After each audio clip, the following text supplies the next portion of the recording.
back, everybody. Congress may vote on the DREAM Act as early as tomorrow, the law that would provide a path to citizenship for children of illegal immigrants. But with Republicans now emboldened by their midterm victories, a bill many of them once supported is now in some pretty deep trouble.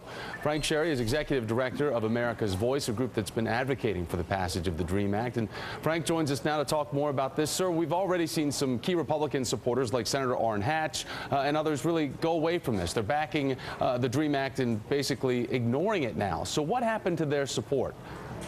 Well, I think they're afraid of the nativists in the right wing. I mean, you have Orrin Hatch, who, as you say, who helped co-author this bill. He's up for re-election in 2012.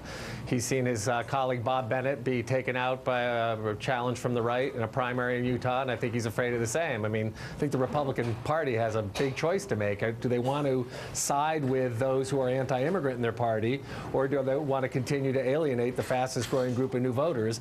I think politically, they'd be smarter to embrace these kids who just want to live the American dream, who have done everything asked of them, who came here illegally through no fault of their own, and give them a chance to serve in the military, go to college, and contribute to the only country that they really know. And Frank, let's go back in time a little bit here to 2006 when this was backed by then President Bush. 30 GOP senators were on board. So how many Republican votes do you think that it would take this time around?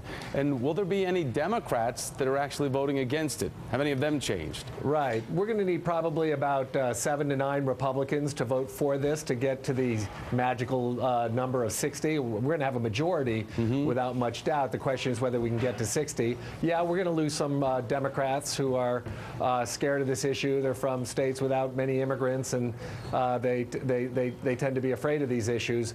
But you know, there are now 7 Republicans in Congress who voted for this just a few years ago.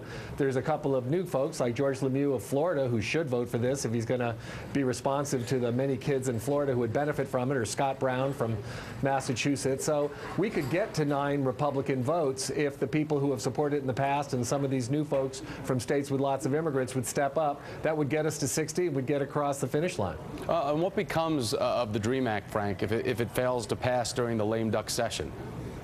Well, I think going forward, we're looking at the House Republicans being championed by people like Lamar Smith of Texas, Steve King from Iowa. I mean, they're radicals. They're real hardline anti-immigrants. They want to expel the 11 million unauthorized immigrants in the United States. They're strongly opposed to the DREAM Act.